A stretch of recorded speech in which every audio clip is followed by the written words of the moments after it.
Hello, students. Welcome to Career Care, number one institution for competitive examinations. Right. So మనకి state level కానీ SSC level కానీ railway level examinations కానీ చాలా మంచి institute అనమాట career care అనేది with good number of experienced faculty. ఇవాళ మనం ఇంపార్టెంట్ టాపిక్ ఒకటే నేర్చుకుందాం, history. Right. So will be discussing about Indian history in today's topic. So టాపిక్స్లోకి మనం ముందుకు వెళ్ళే కన్నా అసలు హిస్టరీ అంటే ఏంటి, దాని ఇంట్రొడక్షన్ అనేది చూద్దాం ఒకసారి. So will see the introduction of history and how history will be helpful for your examination. మీకు ఏ కాంపిటేటివ్ ఎగ్జామినేషన్ తీసుకున్నా హిస్టరీలో నుంచి గుడ్ నెంబర్ ఆఫ్ క్వశ్చన్స్ వస్తాయన్నమాట. కాకపోతే మనకున్న బేసిక్ మైండ్ సెట్ ఏంటంటే హిస్టరీ అనేది చాలా బోరింగ్ సబ్జెక్ట్, హిస్టరీ అనేది చాలా వ్యాస్ట్ సబ్జెక్ట్, రైట్, చదవడానికి చాలా ఇబ్బందికరంగా ఉంటుంది అనుకుంటాం. కానీ జనరల్ స్టడీస్ అన్నింటిలోని ఈజియెస్ట్ టాపిక్ ఏంటిదంటే హిస్టరీ అండి. History is the easiest of all the topics among the topics which are present in general studies. కాకపోతే మనకు తెలియాల్సిందల్లా ఎంత ఈజీ వేలో హిస్టరీని మనం డిస్కస్ చేయాలి, చదువుకోవాలి. సో ఈజీ ప్యాటర్న్ ఉంటుందన్నమాట. మనకు టైం లైన్ కనుక ఒకసారి తెలిస్తే ఏ ఇన్సిడెంట్ తర్వాత ఏ ఇన్సిడెంట్ జరిగింది కనుక ఆ టైం లైన్ కనుక తెలుసుకున్నట్లయితే హిస్టరీ చదవడం చాలా చాలా తేలికవుతుంది అనమాట. ఇంకొకటి హిస్టరీలో అన్నిటికన్నా ముఖ్యమైనది ఏం చదవాలని తెలియడం కన్నా ఏం చదవకూడదో తెలియడం ముఖ్యం అనమాట. ఎందుకంటే కొంతమంది చదవాలని చెప్పేసి స్టార్టింగ్ నుంచి లాస్ట్ దాకా అన్ని చదవకుండా పోతూ ఉంటారు, యూజ్లెస్. క్లియర్. సో అలా యూజ్లెస్గా ఉన్న టాపిక్స్ అన్ని పక్కన పెట్టేసి మనకి రెగ్యులర్గా వచ్చే క్వశ్చన్స్ ఏంటి, రెగ్యులర్గా ఏ టాపిక్స్ నుంచి క్వశ్చన్స్ వస్తాయనేది చూసుకొని అవి ప్రిపేర్ అయితే సరిపోతుంది అనమాట. This'll be fetching you good number of questions in the examination. Clear. So discussion start చేసేద్దామా హిస్టరీకి సంబంధించి. సో ఫస్ట్ ఒకసారి హిస్టరీ అంటే డెఫినేషన్ ఏంటో చూద్దాం. సో సింపుల్గా చెప్పండి, హిస్టరీ అంటే ఏంటండి? సో హిస్టరీ అంటే ఏంటి? It can be simply defined as the study of past. అవునా? సో హిస్టరీని మనం సింపుల్గా స్టడీ ఆఫ్ ద పాస్ట్ అని చెప్పేసి డిఫైన్ చేయొచ్చు అనమాట. లేమన్స్ టైంలో history simply defined as study of past. Right. ఇది మనకి గ్రీక్ వర్డ్ ఒకటి ఉంటుందండి, దాన్ని మనం will be having a Greek word called historia. Historia అని చెప్పేసి ఒక గ్రీక్ వర్డ్ ఉండింది.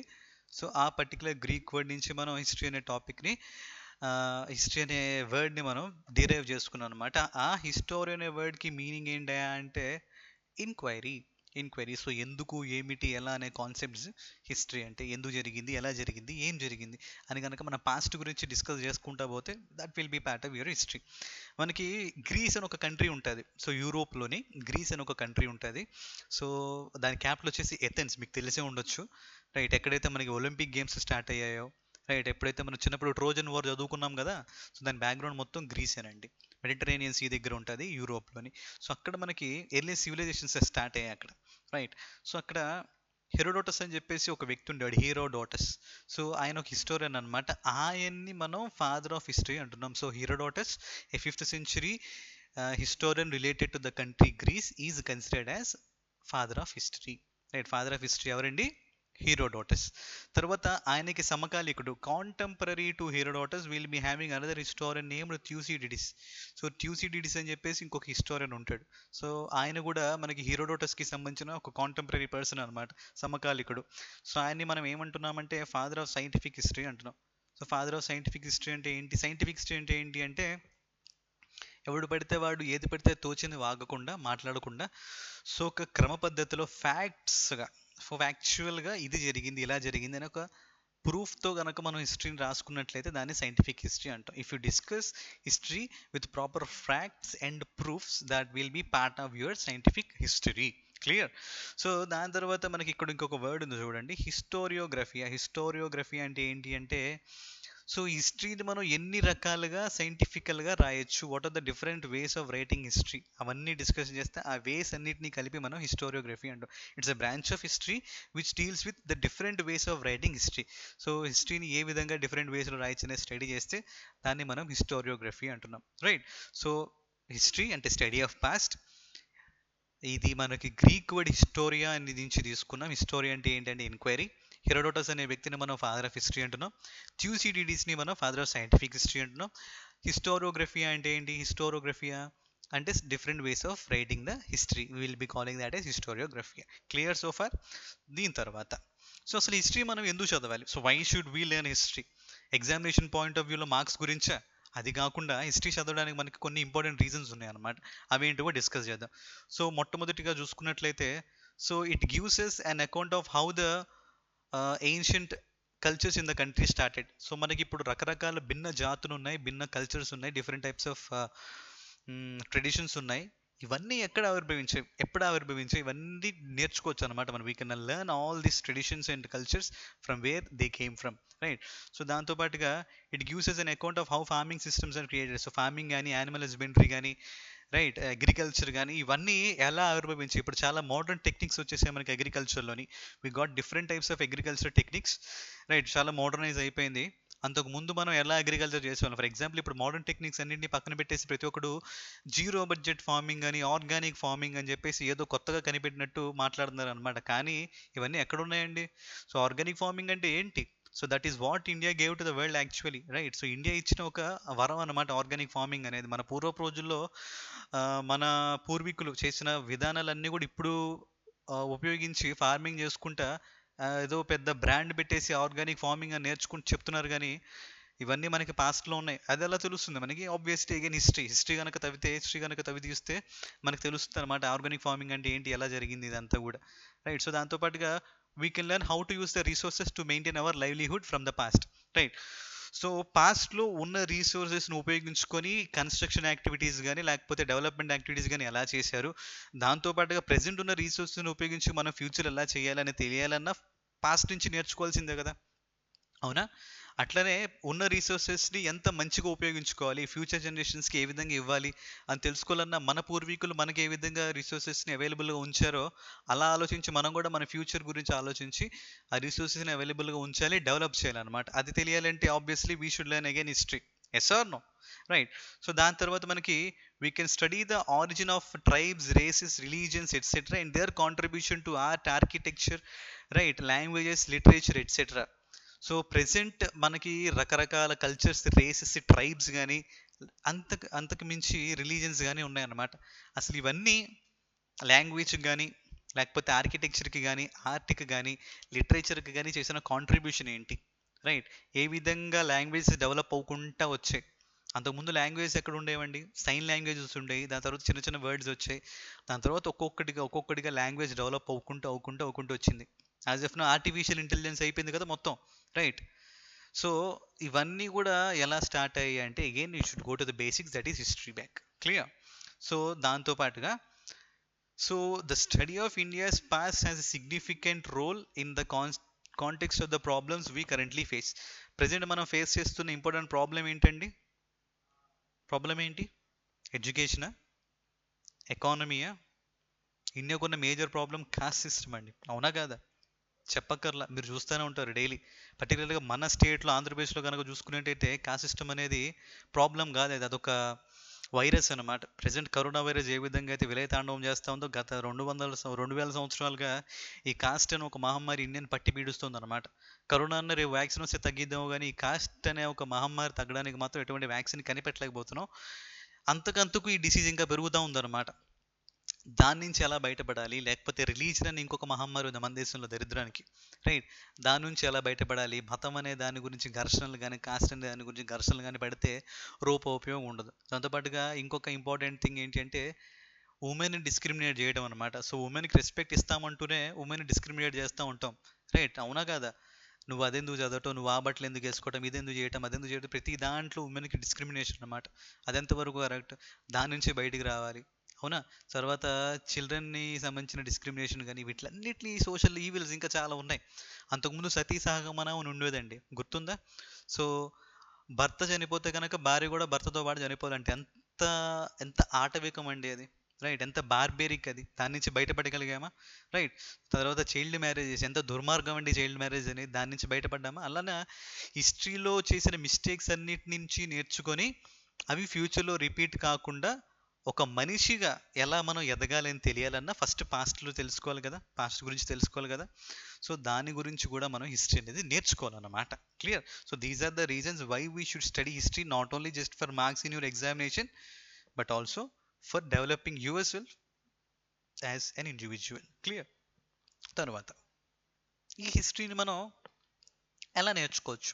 What are the sources for learning history అని కనుక చూసుకున్నట్లయితే, సో ఫస్ట్ మనకి అవైలబుల్గా ఫాజిల్స్ అండ్ ఆర్కియలాజికల్ ఎక్స్కవేషన్స్ ఉంటాయి. ఫాజిల్స్ అండ్ ఆర్కియలాజికల్ ఎక్స్కవేషన్స్ అంటే, ఫాజిల్స్ అంటే అవశేషాలండి, రైట్. సో అవశేషాలు ఇన్ ద సెన్స్ మానవుడికి సంబంధించిన అవశేషాలు కానీ, యానిమల్ ప్లాంట్ అవశేషాలు కానీ, రైట్, ఈ ఫాజిల్స్ నుంచి తర్వాత ఆర్కియలాజికల్ ఎక్స్కవేషన్స్ పురావస్తు శాఖ జరిపిన తవ్వకాల్లో బయటపడిన ఆధారాలు బట్టి హిస్టరీని మనం నేర్చుకోవచ్చు. కంప్లీట్గా నేర్చుకోలేము కాకపోతే, అవునా? సో దాని తర్వాత మనకి కాయిన్స్ అండి. Right. So we can also learn history from dealing about coins. ఆ టైంలో దొరికిన కాయిన్స్ని చూసి ఎకనామిక్ స్టేటస్ ఎలా ఉంది అనేది మనం ఎస్టిమేషన్స్ వేసుకోవచ్చు. ఫర్ ఎగ్జాంపుల్, అంత ముందు రోజుల్లో లెడ్ కానీ, కాపర్ కానీ, సిల్వర్ కానీ, లేకపోతే గోల్డ్ కానీ కాయిన్స్ ఉండేవి. కాపర్ కాయిన్స్ యూజ్ చేసేవాళ్ళంటే అది కొంచెం ఒక పూర్ కింగ్డమ్ అయి ఉండొచ్చు. గోల్డ్ కనుక యూజ్ చేసి ఉంటే అది ఒక రిచ్ కింగ్డమ్ అయి ఉండొచ్చు అని మనం ఎస్టిమేషన్స్ వేసుకోవచ్చు అనమాట. సో దాంతోపాటుగా మనకి రాక్ అండ్ మెటాలిక్ ఇన్స్క్రిప్షన్స్ అంటే శాసనాలండి, శాసనాలు. రైట్. సో రాతి మీద చేసిన కానీ, లేకపోతే మెటాలిక్ ఇన్స్క్రిప్షన్స్ కానీ, రైట్, అంటే కాపర్ ప్లేట్స్ కానీ, ఐరన్ ప్లేట్స్ మీద కానీ చెక్కడం అనమాట, రాయడం అనమాట. ఆ ఇన్స్క్రిప్షన్స్ బట్టి మనం హిస్టరీని ఎస్టిమేషన్స్ వేసుకోవచ్చు. రైట్. సో దాని తర్వాత మనకి లిటరరీ సోర్సెస్ ఉంటాయండి. లిటరరీ సోర్సెస్ అంటే అంతకుముందు పూర్వపు రోజుల్లో చాలామంది గొప్ప రచయితలు ఉన్నారు. వాళ్ళు ఫర్ ఎగ్జాంపుల్ మనకి వేదాలు ఉన్నాయి. రైట్. సో వేదాలు రచించారు. వేదాలతో పాటు బ్రాహ్మణాలు, అరణ్యకాలు, ఉపనిషత్తులు ఇవన్నీ ఉన్నాయి. రైట్. సో వాటితో పాటుగా కొంతమంది రైటర్స్ ఉన్నారు, పోయిట్స్ ఉన్నారు. ఫర్ ఎగ్జాంపుల్ చరక అనే వ్యక్తి ఉండేవాడు, చరక సంహిత. రైట్. మెడిసిన్కి సంబంధించి సుశ్రుత సంహిత. రైట్. లేకపోతే మనకి కాళిదాస ఉన్నాడు. కాళిదాసని మనం షేక్స్పియర్ ఆఫ్ ఇండియా అంటున్నాం దరిద్రం కొద్దీ. షేక్స్పియర్ ఎప్పటివాడండి, కాళిదాస్ ఎప్పటివాడండి? షేక్స్పియర్ని మనం కాళిదాస్ ఆఫ్ ఇంగ్లాండ్ అనాలి. రైట్. సో దరిద్రం కొద్దీ మనం కాళిదాస్ అని షేక్స్పియర్ ఆఫ్ ఇండియా అనాల్సి వస్తుంది. సో కాళిదాస్ రచించిన ఈ మాలవికాగ్నిమిత్రం కానీ, విక్రమోర్వశీయం కానీ, అభిజ్ఞాన శాకుంతలం కానీ, మేఘదూతం కానీ, ఋతుసంహారం కానీ, రైట్. సో ఇట్లాంటి బుక్స్ని చదివి ఆ బుక్లో ఉన్న కంటెంట్తో పాటు ఆ టైంలో ఉండే ఎకనామిక్ కండిషన్స్ను కూడా మనం నేర్చుకోవచ్చు.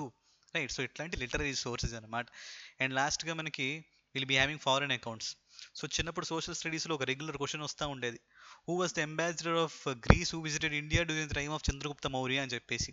సో ఆన్సర్ మెగస్తనీస్ అనే పెట్టిన వాడికి హాఫ్ మార్క్ వచ్చేది, ఆన్సర్ పెట్టిన వాడికి క్లాస్లో తిట్లు పడేవి అనమాట. So Megasthenes he wrote indica అని ఒక బుక్ రాశాడు అనమాట మెగస్తనీస్, మీకు గుర్తుందో లేదో కానీ. సో అదొక ఫారెన్ అకౌంట్ అనమాట. అంటే ఫారినర్స్ ఇండియాకి వచ్చి ఇండియాలో ఉండి ఈ పరిస్థితుల్ని బుక్స్ రూపంలో రాశారనమాట. ఇవన్నీ మనకి అవైలబుల్ సోర్సెస్. సో ఫాజిల్స్ కానీ, ఆర్కియలాజికల్ ఎక్స్కవేషన్స్ కానీ, కాయిన్స్ కానీ, రాక్ మెటాలిక్ ఇన్స్క్రిప్షన్స్ కానీ, లిటరరీ సోర్సెస్ కానీ, ఫారిన్ అకౌంట్స్ కానీ, ఇవన్నీ కూడా మనకి హిస్టరీని నేర్చుకోవడానికి కావాల్సిన సోర్సెస్ అనమాట. క్లియర్? ఫర్ ఎగ్జాంపుల్ మీరు చూడండి ఇక్కడ. సో మొట్టమొదటి ఇమేజ్ ఏదైతే ఉందో ఇక్కడ, సో ఇది అన్నమాచార్యులకి సంబంధించిన తాళపత్ర గ్రంథాలండి. అన్నమాచార్య సంకీర్తనలు ఉంటాయి కదా, అవన్నీ కూడా ఇట్లాంటి కాపర్ ప్లేట్స్లో మంచిగా ఇన్స్క్రిప్షన్ చేసి ఉంచారనమాట. అవి ఉండబట్టే అన్నమాచార్య సంకీర్తనలన్నీ పాడగలుగుతున్నారు ఇప్పుడు. రైట్. సో దాని తర్వాత మనకి ఇక్కడ చూసుకున్నట్లయితే we are having a coin here. Couple of coins ఉన్నాయి చూడండి. ఇది సముద్రగుప్తాకి సంబంధించిన కాయిన్స్ అనమాట. సముద్రగుప్త అంటే గుప్తాస్ అంటే గోల్డ్ కాయిన్స్ ఉండేవి. Right. So this is a beautiful gold coin related to Samudragupta. ఈ సముద్రగుప్త ఇక్కడ వీణ వాయిస్తూ ఉన్నాడు అనమాట ఈ పర్టికులర్ ఇమేజ్లో. సో దాన్ని బట్టి సముద్రగుప్త అంటే మ్యూజిక్కి చాలా ఇంపార్టెన్స్ ఇచ్చేవాడని, సముద్రగుప్త కవిరాజా అని ఒక నేమ్ ఉందని చెప్పి మనం హిస్టరీలో నేర్చుకున్నాం అనమాట.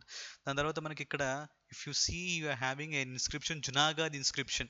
సో జునాగద్ ఇన్స్క్రిప్షన్ మనకి వీఆర్ హ్యావింగ్ దాట్ ఇన్ గుజరాత్లో ఉండిందండి. అది రుద్రదమన్ అని చెప్పేసి ఒక శాఖా కింగ్ ఉన్నాడు. శాఖా కింగ్ నేమ్ రుద్రదమన్. సో ఆయన ఈ పర్టికులర్ ఇన్స్క్రిప్షన్ వేయించాడు అనమాట. రైట్. సో దాన్ని బట్టి అదొక రాక్ ఇన్స్క్రిప్షన్.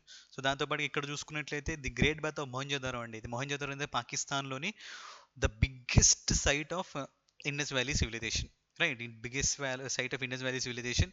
అక్కడ లభించిన ఒక మ్యాగ్నమ్ ఓపస్ అనమాట, ఒక అద్భుతమైన కట్టడం ఈ గ్రేట్ బాత్ అనేది. రైట్. దాని తర్వాత మనకి లిటరరీ సోర్సెస్ ఏంటివి? లిటరరీ సోర్సెస్ కనుక చూసుకున్నట్లయితే ఇవి. సో ఈ ఫర్ ఎగ్జాంపుల్ వేదాస్ అనమాట. ఇవి ఋగ్వేద, యజుర్వేద, సామవేద, అధర్వణ వేద, ఇవన్నీ వేదాలు. ఈ వేదాల నుంచి కూడా మనం హిస్టరీని నేర్చుకోవచ్చు అనమాట, లైక్ లిటరరీ సోర్సెస్ నుంచి. So coins, inscriptions, archaeological excavations et cetera. Clear so far? These are the sources which are available for studying our history. Right. So దాని తర్వాత ఒక ఇంపార్టెంట్ టాపిక్ అండి, హిస్టరీని ఎంత సింపుల్గా నేర్చుకోవాలంటే ఫస్ట్ మనం దాని టైం లైన్ తెలియాలి. అంటే ఏది స్టార్ట్ అయింది, దాని తర్వాత ఏది ఫాలో అయింది, దాని తర్వాత ఏది ఫాలో అయింది, అలా టైం లైన్ ప్రకారం కనుక మనం పోతా ఉంటే హిస్టరీ నేర్చుకోవడం మనకి చాలా సింపుల్గా ఉంటుంది. ఇప్పుడు మీకు ఆ టైం లైన్ నేను ఎక్స్ప్లెయిన్ చేస్తాను. Right. So timeline of Indian history, మనం ఇండియన్ హిస్టరీని కనుక చూసుకున్నట్లయితే we can divide this history into three particular parts. హిస్టరీని మనం త్రీ పార్ట్స్గా డివైడ్ చేయొచ్చు: ancient, medieval and modern history. Ancient, medieval and modern history అనమాట. సో ఫస్ట్ మనం ఏన్షియంట్ హిస్టరీ ఏంటంటే చూద్దాం. సో ఏన్షియంట్ హిస్టరీలో మనకి ఫస్ట్ టాపిక్ ఏంటి అంటే ఇండస్ వ్యాలీ సివిలైజేషన్, సింధు నాగరికత అంటున్నాం. Right.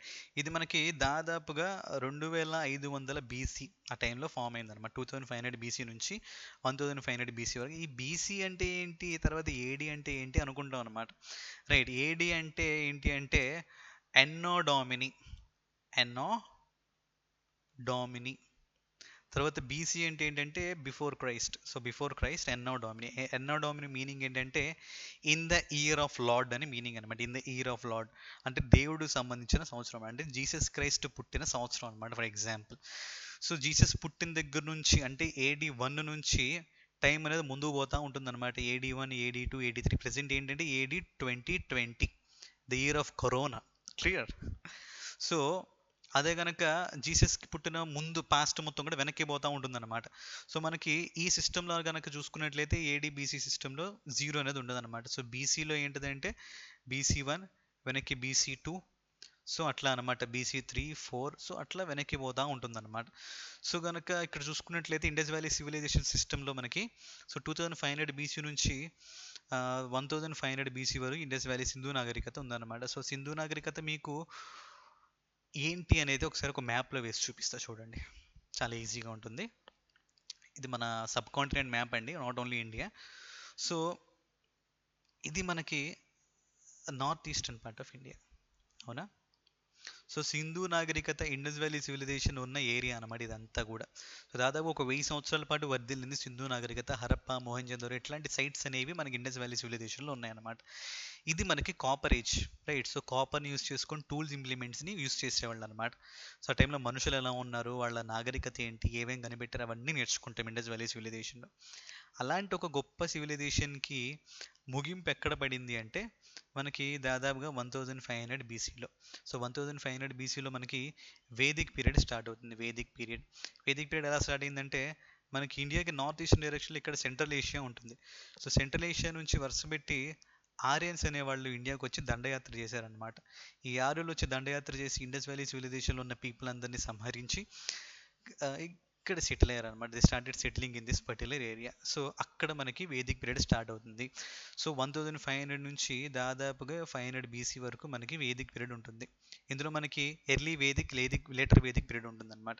So 1500 to 1000 early, 1000 to 500 later Vedic period అనమాట. సో ఎర్లీ లేటర్ వేదిక్ పీరియడ్లో జరిగిన ఇన్సిడెంట్స్ ఏంటివి, ఎలా డెవలప్ అయింది ఇండియా అనేది నేర్చుకుంటాం ఇక్కడ. ఎర్లీ వేదిక్ పీరియడ్ మొత్తం కూడా ఎక్కడ కాన్సన్ట్రేట్ అయిందంటే ఈ పర్టికులర్ ఏరియాలో. అలా లేటర్ వేదిక్ పీరియడ్కి వాళ్ళు ఇట్లా మూవ్ అయిపోయి ఈ ఏరియా మొత్తాన్ని ఆక్యుపై చేశారనమాట లేటర్ వేదిక్ పీరియడ్లో. So at the end of Vedic period this entire part is under the control of Aryans and దీన్ని మనం ఆర్యవర్త అంటున్నాం. రైట్. సో ఈ ఆర్యవర్తలో ఏమైపోయింది అంటే చిన్న చిన్న కింగ్డమ్స్ని కన్స్ట్రక్ట్ చేశారనమాట. సో ఆ కింగ్డమ్స్ని ఏమంటామంటే మనం జనపదాస్ అంటాం. సో చిన్న కింగ్డమ్స్ని మనం జనపదాస్ అంటాం. రైట్. సో అవే అంచెలంచెలుగా డెవలప్ అయ్యి మహాజనపదాస్ ఫామ్ అయ్యాయి. Right. So Mahajanapadas are created during the end of Vedic period. ఆ వేదిక్ పీరియడ్కి ఆ నేమ్ ఎందుకు వచ్చిందంటే ఆ టైంలో వేదాలు రాశారు కాబట్టి, మనకున్న 4 వేదాలు ఆ టైంలోనే రచించారు కాబట్టి దానికి వేదిక్ పీరియడ్ అనే నేమ్ వచ్చిందనమాట. క్లియర్. సో దాని తర్వాత ఏమైంది అంటే ఈ మహాజనపద ఫేజ్ చూద్దాం. సో మహాజనపద ఫేజ్ మనకి దాదాపుగా will be having from 500 BC to 322 BC. So 500 BC నుంచి 322 BC వరకు కూడా మనకి ఈ మహాజనపద ఫేజ్ ఉంటుంది. మన మహాజనపద ఫేజ్లో మనకి 16 మహాజనపదాస్ ఉంటాయి. 16 కింగ్డమ్స్, వాటిని షోదశ మహాజనపదాస్ ఉంటాయి. 16 mahajanapadas. Right. For example will be having Kamboja, will be having Gandhara, will be having Kuru, Panchala. Right. Will be having an important kingdom here like Kosala. We'll be having Malla here, we'll be having Rijji here, we'll be having Anga here, we'll be having Magadha here, we'll be having Kasi there, we'll be having Kausambi here.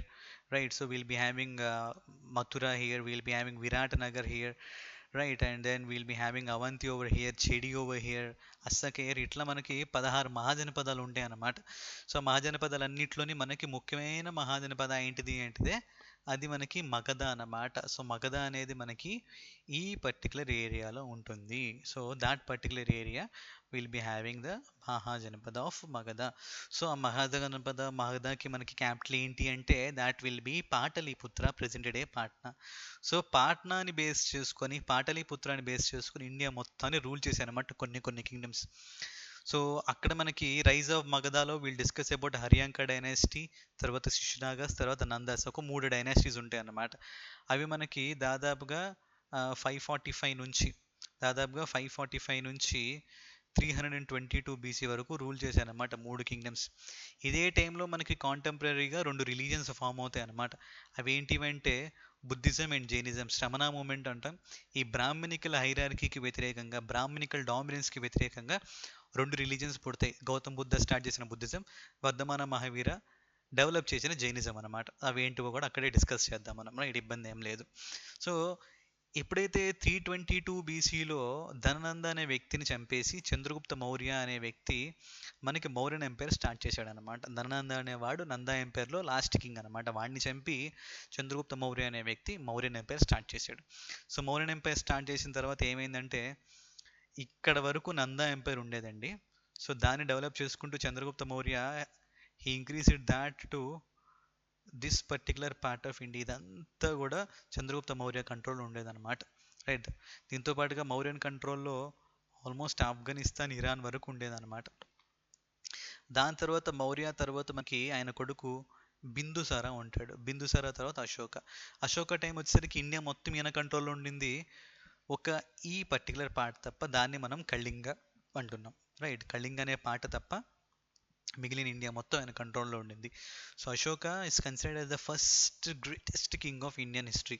Indian history కనుక చూసుకున్నట్లయితే అశోకని మించిన రాజు మనకు కనిపించడం అనమాట, right? So అంత గొప్ప రాజు అనమాట. So why he became so great? ఇంతమంది రాజులున్న ఎందుకు అంత గొప్ప కింగ్ అంటే, స్టార్టింగ్లో ఎంత క్రూయల్ కింగ్ అయినా సరే ఈ కళింగ అనే యుద్ధం తర్వాత he became very very peaceful king and promoted secularism. So సెక్యులరిజానికి కట్టుబడి ఉన్నాడు కాబట్టి గొప్ప రాజు అనమాట, రైట్? అందుకనే Ashoka is a great king. చిన్నప్పుడు నేర్చుకున్నాం కదా, అశోకుడు రోడ్లకు ఇరువైపులా చెట్లు నాటించను, కాలువలు త్రవ్వించను, ఎక్సెట్రా ఎక్సెట్రా. సో అలాంటి ఒక గొప్ప రాజు అనమాట అశోక. సో అశోక టైంలో ఏమైందంటే కళింగ కూడా వీళ్ళ కంట్రోల్లోకి వచ్చింది. So so that is about this Ashoka అనమాట. సో మౌర్యన్ ఎంపైర్ మనకి సో మౌర్యన్ ఎంపైర్ మనకి 322 బీసీ నుంచి 185 బీసీ వరకు ఉంటుందన్నమాట, రైట్? సో మౌర్యన్ ఎంపైర్ తర్వాత ఏమైపోయిందంటే మనకి పోస్ట్ మౌర్యన్ కింగ్డమ్స్ వస్తాయి. ఎప్పుడైతే అశోక చచ్చిపోతాడో, అశోక చనిపోయిన తర్వాత వచ్చిన మౌర్యన్స్ అందరూ కూడా చాలా వీక్ కింగ్స్ అనమాట. ఆ వీక్నెస్ని ఉపయోగించుకొని చాలా చిన్న చిన్న రాజ్యాలు దండయాత్ర చేసే ఆవిర్భవించాయి. అవి ఏంటో ఇప్పుడు మనం చూద్దాం. సో ఈ నార్త్ ఈస్ట్ ఇండియా కనుక చూసుకున్నట్లయితే, north east and eastern parts of India, so ఈ ఏరియాలో మనకి will be first having Indo Greeks, వాళ్ళనే మనం యవనాస్ అంటాం. తర్వాత శాకాస్, వాళ్ళనే మనం ఇండోసిథియన్స్ అంటాం. సో తర్వాత మనకి పార్థియన్స్ని మనం పహ్లావాస్ అంటాం. సో తర్వాత మనకి కుషన్స్, రైట్? సో ఇండో గ్రీక్స్లో మనకి మెనెండర్ అని చెప్పి ఒక గొప్ప రాజు ఉండేవాడు. అట్లనే శాకాస్లో మనకి రుద్రదమన్ అని చెప్పి ఒక గొప్ప రాజు ఉండేవాడు. పార్థియన్స్లో గోండో ఫెరోస్ అని చెప్పేసి ఒక రాజు ఉండేవాడు. కుషన్స్లో మనకి కనిష్క అని ఒక రాజు ఉండేవాడు అనమాట. Those are the important kings in that time period. So దాని తర్వాత ఈ మగధ ఏరియాలో కనుక చూసుకున్నట్లయితే, ఈ ఏరియా మనకి it's under the control of Shungas, started by Pushyamitra Shunga. Kanvas started by Vasudeva Kanva. So Pushyamitra Shunga start చేసిన శుంగ డైనాసిటీ, వసుదేవ కాన్వా స్టార్ట్ చేసిన కాన్వా డైనాసిటీ. సో దాని తర్వాత ఈ డెక్కన్ ప్రాంతంలో we're having Satavahanas. So Satavahanas Andhra చరిత్ర కనుక మనం స్టార్ట్ చేస్తే చదవటం, మొట్టమొదటిగా స్టార్ట్ చేయాల్సింది ఈ శాతవాహనులతోనండి. శాతవాహనస్లో 30 మంది రాజులు ఉంటారు, గొప్ప గొప్ప రాజులు. సో వాళ్ళందరిలోని గొప్ప రాజు ఎవరంటే 23వ రాజు ఎవరు? నందమూరి బాలకృష్ణనా? గౌతమిపుత్ర శాతకర్ణి. రైట్. సో శాతవాహనస్ అనమాట. So 23rd king Satavahana, Gautamiputra Satakarni very important king. So మరి సౌత్లో ఏమవుతుంది, ఎక్స్ట్రీమ్ సౌత్లో అంటే ఇక్కడ మనకి సంగం పీరియడ్ ఉందన్నమాట. సంగం పీరియడ్ అంటాం. సో సంగం డైనెస్టీస్ అంటాం. సో సంగం డైనెస్టీస్లో మనకి చేరాస్, పాండ్యాస్ అండ్ చోళాస్ అని చెప్పేసి మూడు కింగ్డమ్స్ ఉండే అనమాట. చేరాస్, పాండ్యాస్ అండ్ చోళాస్. వాళ్ళేంటి, వాళ్ళ సాంప్రదాయాలు ఏంటి, వాళ్ళ ట్రెడిషన్స్ ఏంటి అనేవి అక్కడ మనం డిస్కస్ చేస్తాం. రైట్. సో అన్నీ డిస్కస్ చేస్తున్నాం, కానీ ఏ హిస్టరీ ఛానల్ చూసినా, ఎవరి ఏ హిస్టరీ లెక్చర్ విన్నా పాపం మనకి నార్త్ ఈస్ట్ గురించి పట్టించుకోరండి. ఎందుకు అర్థం కాదు. ఇప్పుడు కూడా అంతే, న్యూస్ చూసిన నార్త్ ఈస్ట్ గురించి ఎప్పుడో వరదలు వస్తే తప్ప న్యూస్లో పడదు. సో నార్త్ ఈస్ట్లో మనకి in the north east we're having the mighty Kamarupa kingdom. Kamarupa అని చెప్పేసి ఒక గొప్ప రాజ్యం ఉండేదన్నమాట. అదేంటో కూడా డిస్కస్ చేద్దాం మనం. సో మౌర్యన్ టైం తర్వాత, మౌర్యన్ టైంలో ఇండియా మొత్తం వాళ్ళ కంట్రోల్లో ఉండింది. మౌర్యన్ టైం అయిపోయిన తర్వాత ఏమైంది అంటే ఈ విధంగా ఇండియా డివైడ్ అయింది అనమాట, చిన్న చిన్న రాజ్యాల కింద. సో నార్త్ ఈస్ట్లో చూసుకున్నట్టయితే ఫస్ట్ ఇండో గ్రీక్స్ వచ్చారు, వాళ్ళ తర్వాత షాకాస్ వచ్చారు, వాళ్ళ తర్వాత పార్థియన్స్ వచ్చారు, వాళ్ళ తర్వాత కుషన్స్ వచ్చారు. అదే కనుక సెంట్రల్ పార్ట్లో చూసుకుంటే మనకి శాతవాహనస్ ఉన్నారు. అదే కనుక ఈస్ట్ పార్ట్లో చూసుకుంటే మనకి సుంగాస్ అండ్ కాన్వాస్ ఉన్నారు. నార్త్ ఈస్ట్ పార్ట్లో కామరూప, సదరన్ పార్ట్లో మనకి సంగం పీరియడ్ ఉందన్నమాట. Sangam dynasties, Cholas, Pandyas and Cheras. Clear so far? Right. So ఈ కింగ్డమ్స్ అన్నీ కూడా మనకి దాదాపుగా 185 బీసీ నుంచి 320 ఏడి వరకు ఉన్నాయన్నమాట. 320 ఏడి వరకు అంటే దాదాపుగా ఒక 400 సంవత్సరాలు వేసుకోండి ఇంచుమించుగా. క్లియర్? రైట్. సో దాని తర్వాత ఏమైందనేది చూద్దాం. సో దాని తర్వాత ఇంకొక రాజ్యం ఏర్పడింది. మౌర్యన్ తర్వాత గొప్ప రాజ్యం ఏంటిదంటే Guptas. Right. So the Gupta empire was started. So Gupta era was started. So Gupta ఎరాలో మనకి శ్రీగుప్త, ఘటోత్కచగుప్త, చంద్రగుప్త 1, సముద్రగుప్త, చంద్రగుప్త 2, తర్వాత కుమారగుప్త, స్కందగుప్త అని చెప్పేసి ఇంపార్టెంట్ కింగ్స్ ఉంటారు అనమాట, 7. రైట్. సో వీళ్ళు దాదాపుగా 320 నుంచి 550 ఏడి వరకు కూడా రూల్ చేశారనమాట. సో సముద్రగుప్త టైం, చంద్రగుప్త 2 టైంలో మళ్ళీ ఈ పార్ట్ మొత్తం కూడా గుప్తాస్ కంట్రోల్లోకి వెళ్ళిపోయింది అనమాట. So entire India almost was under the control of Guptas. Right.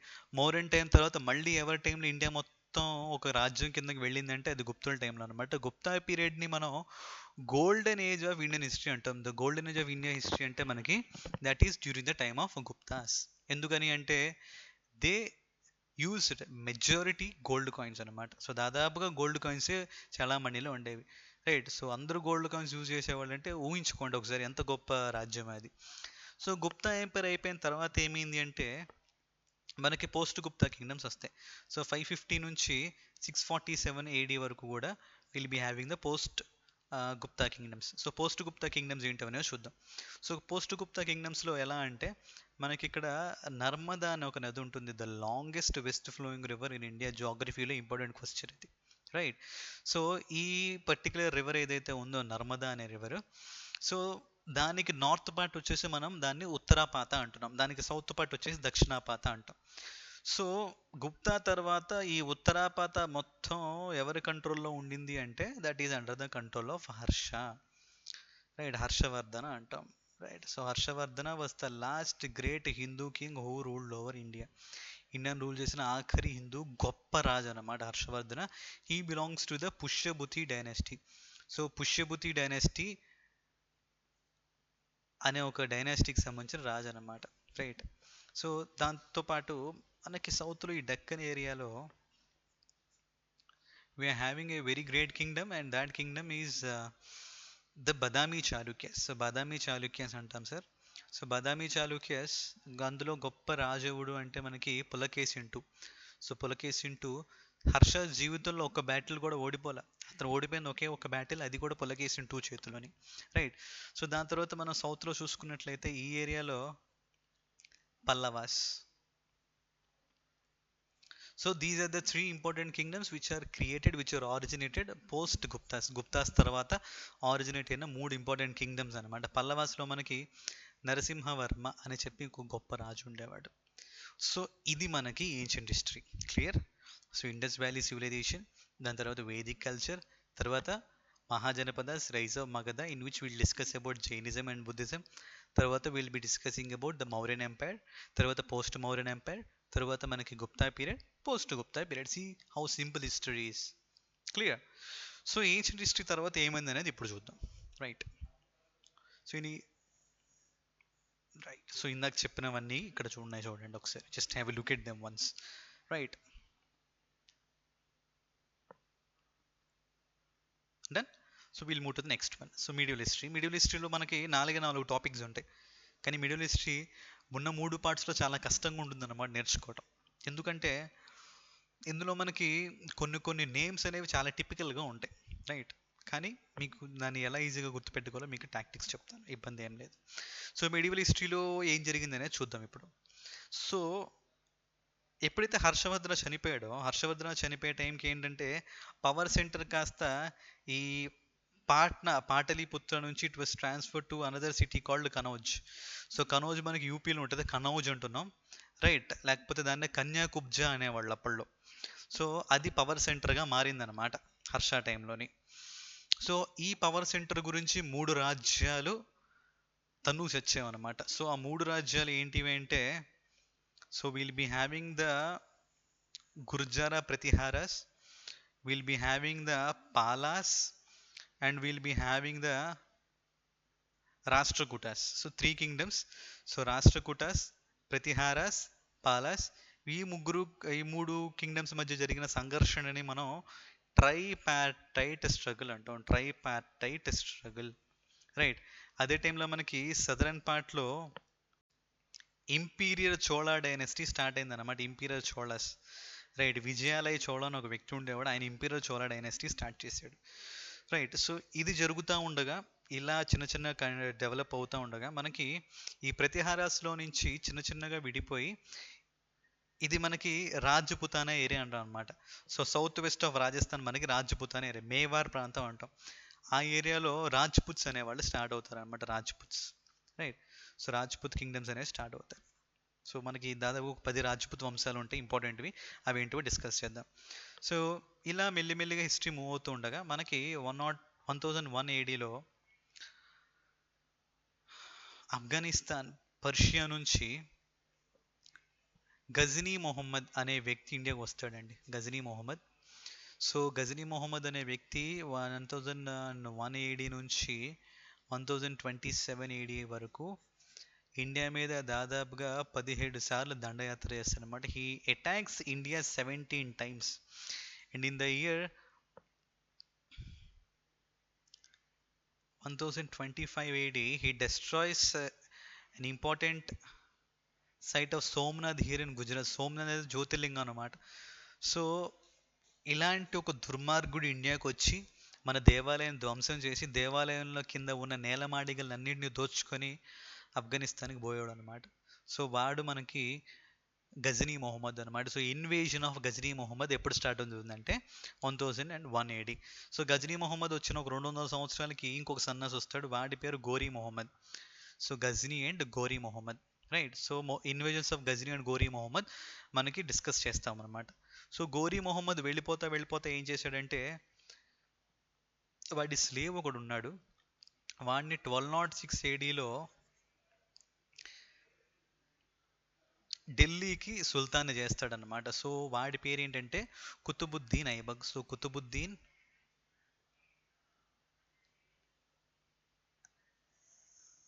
Aibak. So Qutbuddin Aibak అనమాట. సో వాడిని మనకి will be the first sultan of Delhi. Right. So అట్లా మనకి స్లేవ్ డైనాసిటీ, తర్వాత ఖిల్జీస్, తర్వాత తుగ్లక్స్. ఒక సంవత్సర కాలంగా ఆంధ్రలో తెగ వినపడుతుంది తుగ్లక్ అని చెప్పేసి, ఎవరు అన్నారు నాకు తెలియదు. సో దాని తర్వాత సయీద్స్, దాని తర్వాత లోదీస్. సో ఇట్లాగా 1206 నుంచి 1526 AD వరకు వీళ్ళు ఢిల్లీ సుల్తనేట్ ఇండియా మొత్తాన్ని దాదాపుగా రూల్ చేసినమాట. రైట్. సో ఖిల్జీ టైంలో అల్లావుద్దీన్ ఖిల్జీ ఉండేవాడు. తుగ్లక్ టైంలో మొహమ్మద్ బిన్ తుగ్లక్ ఉండేవాడు. స్లేవ్ డైనాసిటీలో బాల్బన్ ఉండేవాడు. బాల్బన్తో పాటు రజియా సుల్తానా ఉండేది. ఇల్తుత్మిష్ ఉండేవాడు. రైట్. సో వీళ్ళు ఇంపార్టెంట్ కింగ్స్ అనమాట. సో లోదీస్లో ఆఖరి లోదీ కింగ్ ఎవరంటే ఇబ్రహీం లోదీ అండి. సో వీడిని ఇబ్రహీం లోదీని 1526 ADలో బాబర్ అని చెప్పి ఒక వ్యక్తి టర్కిష్ ఆరిజిన్, వాడు వచ్చేసి చంపేసి ఈ బాబర్ అనే వ్యక్తి మనకి ముఘల్ ఎంపైర్ని స్టార్ట్ చేశాడు. So Mughal empire was started by a king named emperor named Babur, and this happened after the first battle of Panipat, in which Babur defeated Ibrahim Lodi in 1526 AD and started the Mughal empire. Clear? So Mughal empire మనకి 1526 నుంచి 1707 వరకు ఉండిందన్నమాట. 1526 నుంచి 1707 వరకు. So మనకి simple short cut చూడండి. బాద్షా. So Babur, Humayun, Akbar, Jahangir, Shah Jahan, Aurangzeb, these are the important kings of early Mughals. See how simple it is to remember. So Aurangzeb చనిపోయే వరకు 1707 వరకు కూడా will be discussing that in medieval history. Clear? So medieval హిస్టరీలో ఉండే తక్కువ పార్ట్సే, కాకపోతే ఏంటంటే కాంటెంపరీగా కొన్ని రాజ్యాలు ఉంటాయి. రైట్? ఫర్ ఎగ్జాంపుల్ మనకి ఈ తుగ్లక్, మొహమ్మద్ బిన్ తుగ్లక్ అయిపోయిన టైంకి విజయనగర డైనాసిటీ స్టార్ట్ అవుతుంది, బహమనీ డైనాసిటీ స్టార్ట్ అవుతుంది, మధురై సుల్తనేట్ స్టార్ట్ అవుతుంది. రైట్? సో అట్లానే మనకి గుజరాత్ సుల్తనేట్ స్టార్ట్ అవుతుంది, బెంగాల్ సుల్తనేట్ స్టార్ట్ అవుతుంది. ఇట్లా చిన్న చిన్న డైనాసిటీస్ ఉంటాయి. ముఘల్స్ టైంలో కూడా చిన్న చిన్న రాజ్యాలు ఉంటాయి అన్నమాట. అవి ఏంటో డిస్కస్ చేద్దాం మనం. Clear? No need to worry. So ఇది మనకి medieval history. So starting with tripartite struggle, తర్వాత invasion of Mohammad Ghori and Ghazni and Ghori, తర్వాత ఢిల్లీ సుల్తనేట్, తర్వాత ముఘల్ ఎంపైర్. క్లియర్? అదనమాట. So that's our medieval history. So medieval history అయిపోయిన తర్వాత will be having this modern history. So modern హిస్టరీలో ఏంటంటే will be having these particular topics. So 1498లో ఒక సన్నాసి ఇండియాకి వస్తాడండి సీ రూట్ ద్వారా. సో ఎక్కడో యూరోప్లో పోర్చుగల్ దగ్గర నుంచి, ఫర్ ఎగ్జాంపుల్ ఇది ఆఫ్రికా అనుకుందాం, ఇది మెడగాస్కర్ అండి. సో ఇవన్నీ దాటుకుంటా యూరోప్ నుంచి వాడు క్యాలికట్ అనే ఏరియాకి వస్తాడనమాట. ఎవడు అంటే Vasco da gamma. Right? So Vasco da gamma is a Portuguese navigator and sailor. He visited Indian 1498. So వీడు వచ్చిన తర్వాత, అలా పోర్చుగీస్ వచ్చిన తర్వాత డచ్ బిలాంగ్ టు నెదర్లాండ్స్, తర్వాత డేన్స్ బిలాంగింగ్ టు డెన్మార్క్, తర్వాత British belonging to England, so దాని తర్వాత French the belong to France.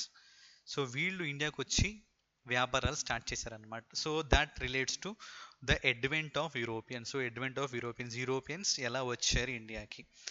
Right? So వచ్చినట్టుండగా ముఘల్స్ వీక్నెస్ని క్యాష్ చేసుకుని, ఔరంగజేబ్ తర్వాత మనకు వచ్చిన ముఘల్ కింగ్స్ అందరూ కూడా చాలా వీక్ అనమాట. దాన్ని క్యాష్ చేసుకొని మెల్లిమెల్లిగా వీళ్ళు తనుకు వచ్చి వీళ్ళందరిలోని ఈ బ్రిటిష్ వాళ్ళు ఎవరైతే ఇంగ్లీష్ ఈస్ట్ ఇండియా కంపెనీకి సంబంధించిన వాళ్ళు ఉన్నారో వాళ్ళు విజేతలుగా ఆవిర్భవించారనమాట. సో ఈస్ట్ ఇండియా కంపెనీ వాళ్ళు ఏం చేశారంటే మొదట ఫ్రెంచ్ వాళ్ళతో ఈ పర్టికులర్ ఏరియాలో గొడవలు పడ్డారనమాట. ఈ పర్టికులర్ ఏరియాని మనం కార్నాటిక్ అంటాం. సో వాటిని మనం కార్నాటిక్ వార్స్ అంటాం. మనకి 3 కార్నాటిక్ యుద్ధాలు జరుగుతాయి. రైట్? సో దాంతోపాటుగా ఈ particular area, so this particular area is Bengal. అక్కడ మనకి 1757లోని బ్యాటిల్ ఆఫ్ ప్లాసీ జరుగుతుంది. అక్కడ సిరాజుద్దౌలా అనే ఒక రాజుని ఓడించి బ్రిటిష్ వాళ్ళు అక్కడ జెండా పాతుతారనమాట. సో దాని తర్వాత 1764లో మనకి బ్యాటిల్ ఆఫ్ బక్సర్ అని జరుగుతుంది అనమాట. బ్యాటిల్ ఆఫ్ బక్సర్లో మనకి ఈ ఒడిషా ప్రాంతం, దాంతోపాటు ఈ అవధ్ ప్రాంతం, దాంతోపాటుగా ఈ ఢిల్లీ ప్రాంతం, ఇదంతా కూడా it will be under the control of East India Company. Buxar తర్వాత ఈ ఏరియా మొత్తం కూడా ఈస్ట్ ఇండియా కంపెనీ కంట్రోల్లోకి పోతుంది. సో దాని తర్వాత మనకి this particular kingdom is the kingdom of Mysore. ఇదంతా మనకి మైసూర్ కింగ్డమ్ అనమాట. సో మైసూర్ కింగ్డమ్తో మనకి 4 ఆంగ్లో మైసూర్ వార్స్ జరుగుతాయి అన్నమాట. సో ఫస్ట్ 2 మైసూర్ వార్స్కి హైదర్ అలీ, తర్వాత 2 మైసూర్ వార్స్కి Tipu Sultan, they will be leading the Mysore kingdom. So ఆ 4th వార్ అయిపోయిన తర్వాత టిప్పు సుల్తాన్ చంపేసి ఈ ఏరియా మొత్తం కూడా బ్రిటిష్ వాళ్ళకి దాసోహం అయిపోతుంది అనమాట. ఈ మైసూర్ వార్ జరుగుతున్న టైంలో ఏంటంటే ఈ ట్రావెన్కోర్ రాజ్యం, దాంతోపాటుగా ఈ హైదరాబాద్ సుల్తనేట్, రైట్? సో ఈ హైదరాబాద్ సుల్తనేట్ కానీ లేకపోతే హైదరాబాద్ గోల్కొండ డైనస్టీ కానీ, సో అవి బ్రిటిష్ వాళ్ళకి సరెండర్ అయిపోతాయి అన్నమాట. రైట్? సో దాంతోపాటుగా ఇదంతా కూడా will be having under the control of the Marathas. Right? So Maratha wars, Anglo Maratha wars. So మనకి 3 ఆంగ్లో మరాఠా వార్స్ జరుగుతాయి. సో ఆ 3 ఆంగ్లో మరాఠా వార్స్ తర్వాత మరాఠా కింగ్డమ్ కూడా వీళ్ళ కంట్రోల్లో పోతుంది. సో లాస్ట్కి ఇంకా మిగిలిన పార్ట్ ఏంటిదంటే ఈ పంజాబ్ ప్రావిన్స్ అనమాట. So Punjab province was the last province which was won by the Britishers in the country. So Anglo Sikh wars అంటూ రెండు ఆంగ్లో సిక్ వార్స్ జరుగుతాయి అనమాట. సో 3 కార్నాటిక్ యుద్ధాలు, బెంగాల్లో battle of Plassey, battle of Buxar, 4 Mysore wars, 3 Anglo Maratha wars, 2 Punjab యుద్ధాలు. ఇవన్నీ జరిగిన తర్వాత ఇండియా మొత్తం కూడా almost is under the control of English east India company. ఆ విధంగా ఈస్ట్ ఇండియా కంపెనీ వాళ్ళు ఒకేసారి ఇండియా మొత్తాన్ని ఆక్రమించుకోకుండా అంచెలంచెలుగా మంచిగా ఒక టాక్టిక్స్ వేసుకొని ఎవరైతే కింగ్స్ వీక్ అవుతున్నారో అది చూసుకొని అలా ఆక్యుపై చేసుకున్నారు ఇండియాలో. Clear? So that is how east India company came in to power. So దాని తర్వాత ఏమైందంటే మనకి వీళ్ళు ఇలా రూల్ చేస్తున్న తర్వాత వీళ్ళ డామినెన్స్కి, వీళ్ళ ఆకృత్యాలకు వ్యతిరేకంగా మొట్టమొదటి ఫస్ట్ వార్ ఆఫ్ ఇండిపెండెన్స్ జరిగింది అనమాట. ఫస్ట్ వార్ ఆఫ్ ఇండిపెండెన్స్ జరిగింది 1857లో. రైట్. సో ఇందులో మనకి మంగల్ పాండే, ఝాన్సీ లక్ష్మీబాయి, తాంత్యా తోపే, నానా సాహెబ్, కున్వర్ సింగ్, హజరత్ బేగం మహల్, అంతెందుకు అంతకన్నా ముందే మనకి సైరా నరసింహారెడ్డి చూసే ఉంటారు కదా, మెగాస్టార్ చిరంజీవిది. సో ఆ ఉయ్యాలవాడ నరసింహారెడ్డి గారు, సో అంతకుముందు కట్టబొమ్మన్, వీరపాండ కట్టబొమ్మన్ అంటాం ఆయన, వీళ్ళందరూ కూడా they started revolting against the Britishers. Right. So అలా వాళ్ళ ఇన్స్పిరేషన్తో 1857లో ఫస్ట్ ఇండిపెండెన్స్ వార్ జరిగిందనమాట. కాకపోతే కర్మకాలి మనం ఆ వార్లో ఓడిపోవాల్సి వచ్చింది. ఎందుకు ఓడిపోయామనే దానికి చాలా రీజన్స్ ఉన్నాయండి. రైట్. ముందు మనకి ఐక్యత అనేది లేదనమాట. సో చాలామంది రాజులు ఈ పర్టికులర్ కింగ్స్ ఎవరైతే రివోల్ట్ చేశారో వాళ్ళకి సహకరించాల. మొట్టమొదటి రాజు ఎవరంటే మన నిజాం అండి, హైదరాబాద్ సంబంధించి. వాడు బ్రిటిషర్స్కి తొత్తుగా వంత పాడాడు అనమాట. Right. So south India participate చేయాలి ఫస్ట్ వార్ ఆఫ్ ఇండిపెండెన్స్లో ఆల్మోస్ట్ కంప్లీట్గా. నార్త్ ఇండియాలో కూడా అన్ని కింగ్డమ్స్ పార్టిసిపేట్ చేయాలి, కొన్ని కింగ్డమ్స్ మాత్రమే పార్టిసిపేట్ చేసాయి. సో అందుకని ఫస్ట్ వార్ ఆఫ్ ఇండిపెండెన్స్ మనం ఓడిపోవాల్సి వచ్చిందనమాట. కానీ ఫస్ట్ వార్ ఆఫ్ ఇండిపెండెన్స్ ఓడిపోయిన తర్వాత మెల్లిమెల్లిగా ఇంగ్లీష్ ఎడ్యుకేషన్ రావటం మూలాన చాలామంది చదువుకొని ఈ బ్రిటిష్ వాళ్ళు మనల్ని ఏ విధంగా దోచుకుంటున్నారో తెలుసుకోగలిగారు అనమాట. How economically Britishers are draining our wealth. So అక్కడ మనకి ఆ మేధావులు 1885లో ఇండియన్ నేషనల్ కాంగ్రెస్ అనే ఒక పార్టీని స్థాపించారనమాట. పొలిటికల్ పార్టీ కాదు, అది అంతకుముందు ఒక నార్మల్ ఆర్గనైజేషన్ అనమాట. సో అక్కడ మనకి ఫ్రీడమ్ స్ట్రగుల్ స్టార్ట్ అవుతుంది. మోడర్న్ ఫ్రీడమ్ స్ట్రగుల్ 1885 నుంచి స్టార్ట్ అవుతుంది. అక్కడ మనకి మోడరేట్ లీడర్స్ అని ఉండేవాళ్ళు. Moderate leaders. So moderate leaders ఎవరు అంటే గోపాలకృష్ణ గోఖలే, ఫిరోజ్ షా మెహతా, రాస్ బిహారీ ఘోష్, బిలిగ్రిమి, సురేంద్రనాథ్ బెనర్జీ, దాదాబాయి నవరోజీ, ఇట్లా గొప్ప గొప్ప మంది వ్యక్తులు ఉండేవాళ్ళు అనమాట. వాళ్ళే మోడరేట్ లీడర్స్ అంటాం. కాకపోతే వీళ్ళు ఏంటంటే బ్రిటిష్ వాళ్ళని ఎప్పుడు కూడా ఫ్రీడమ్ డైరెక్ట్గా అడిగేవాళ్ళు కాదనమాట. వీళ్ళు ఏమనేవాళ్ళు అంటే బ్రిటిష్ వాళ్ళు ఇలా రూల్ చేయడం వల్ల మనకి మంచి జరిగింది, ఎడ్యుకేషన్ డెవలప్ అవుతుంది, సోషల్ ఈవెల్స్ పోతున్నాయి, కాబట్టి బ్రిటిష్ వాళ్ళు ఉండాలి, కాకపోతే మనకి కొంత స్వేచ్ఛ అనేది ఇవ్వాలి అని చెప్పేసి అడిగేవాళ్ళు అనమాట. బతిమని అడుకునేవాళ్ళు. వీళ్ళని కాదని మనకి 1915లో ఎక్స్ట్రీమిస్ట్ లీడర్స్ వచ్చారు. Extremist leaders. So extremist leaders ఎవరంటే లాల్ బాల్ పాల్ అండ్ అరబిందో ఘోష్, దాంతోపాటు లాల్ బాల్ పాల్ అంటే Lal Bahadur Shastri, Bipin Chandrapal and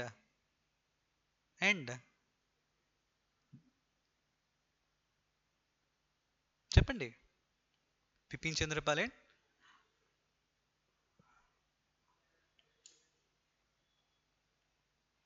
right. So ఇక్కడ మనకి చూసుకున్నట్లయితే సో నా ఈ ఎక్స్ట్రీమిస్ట్ లీడర్స్ ఎవరు ఉండేవాళ్ళు అంటే మనకి ఎక్స్ట్రీమిస్ట్ లీడర్స్ వచ్చేసి లాలా లజపతి రాయ్, బాల్ గంగాధర్ తిలక్ అండ్ బిపిన్ చంద్రపాల్. సో వీళ్ళు ఎక్స్ట్రీమిస్ట్ లీడర్స్ అనమాట. వీళ్ళతో పాటు అరబిందో ఘోష్ కూడా ఉండేవాళ్ళనమాట. అరబిందో ఘోష్. క్లియర్? సో అది మనకి ఈ ఎక్స్ట్రీమిస్ట్ లీడర్స్. వీళ్ళు ఏమంటారంటే మోడరేట్ లీడర్స్ ఇలా బతిమలాడుకోవటం చాలా మూర్ఖత్వం, ఇది మన కంట్రీలో వచ్చి బ్రిటిష్ వాళ్ళు ఎవరు రూల్ చేయడానికి, who are the Britishers to rule India అని చెప్పేసి బ్రిటిష్ వాళ్ళతో గొడవ పెట్టుకునే వాళ్ళు అనమాట. రైట్. సో అది ఎక్స్ట్రీమ్ విధానంగా ఉండేదన్నమాట. తర్వాత మనకి జనవరి 9వ తారీఖు 1915 జనవరి 9న ఒక వ్యక్తి ఇండియాకి వచ్చాడండి, సౌత్ ఆఫ్రికా నుంచి. ఆయన్ని మనం మహాత్మా గాంధీ అంటున్నాం. సో మహాత్మా గాంధీ గారు వచ్చిన తర్వాత మొత్తం ఫ్రీడమ్ స్ట్రగుల్ రూపురేఖలు మారిపోయాయి అన్నమాట. రైట్. సో నార్త్ నుంచి సౌత్ దాకా అన్ని ప్రదేశాల్లో తిరిగి ప్రతి ఏరియాలో సమస్యలు తెలుసుకొని సో గాంధీజీ గారు 3 దఫాలుగా ఫ్రీడమ్ స్ట్రగుల్ నడిపారు. సో మొదటిది నాన్ కోఆపరేషన్ మూమెంట్, సహాయ నిరాకరణ ఉద్యమం అంటున్నాం. తర్వాత సివిల్ డిజొబీడియన్స్ మూమెంట్,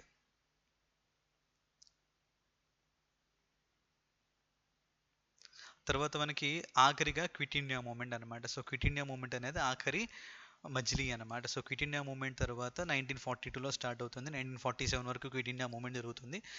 సో ఎట్టకేలకు 1947లో మనకి ఇండిపెండెన్స్ వస్తుంది అనమాట. రైట్. సో కాంగ్రెస్ పార్టీ ఆవిర్భావం మొదలుకొని ఇండిపెండెన్స్ వచ్చే వరకు కూడా will be discussing that in modern history. Right, modern హిస్టరీలో లాస్ట్ ఫేజ్ అనమాట. ఇది మనకి హిస్టరీ. సో మోడర్న్ హిస్టరీలో కాంపోనెంట్స్ చూద్దాం ఒకసారి. చెప్పినట్లుగా అడ్వెంట్ ఆఫ్ యూరోపియన్స్, తర్వాత రైజ్ ఆఫ్ బ్రిటిష్ పవర్, తర్వాత ఫస్ట్ వార్ ఆఫ్ ఇండిపెండెన్స్, తర్వాత Indian Congress modern freedom struggle, అందులో ఫస్ట్ ఫేజ్ మోడరేట్ ఫేజ్ అంటున్నాం, తర్వాత ఎక్స్ట్రీమిస్ట్ ఫేజ్ అంటున్నాం, తర్వాత గాంధీన్ ఎరా, ఇండిపెండెన్స్. సో అది మనకి modern history. These are the contents which are present in history. చేయాల్సిందల్లా ఒకటే అండి, ఏ పాయింట్ ఏ పర్టికులర్ టాపిక్ స్టార్ట్ చేశారో ఆ పర్టికులర్ టాపిక్లో చదువుకుంటూ వెళ్ళి ఇంపార్టెంట్ పాయింట్స్ని మనం సిగ్రిగేట్ చేసుకుంటూ పోవాలి. ఇండస్ వ్యాలీ సివిలైజేషన్లో ఉండే ఇంపార్టెంట్ పాయింట్స్ ఏంటి, వేదిక్ పీరియడ్లో ఉండే ఇంపార్టెంట్ పాయింట్స్ ఏంటి, నోట్ చేసుకుంటా చదువుకుంటా పోతే మనకి కష్టమేమి కాదు. ఈ టైం లేని కనుక మీకు గుర్తుంటే ఏ తర్వాత ఏది వచ్చిందని చాలా సింపుల్గా ఉంటుంది. Clear so far? So next సెషన్లో మనం ఇండస్ వ్యాలీ సివిలైజేషన్తో ముందుకు వద్దాం. ఓకేనా? Right, that's for today. Will meet in the next session. Thank you.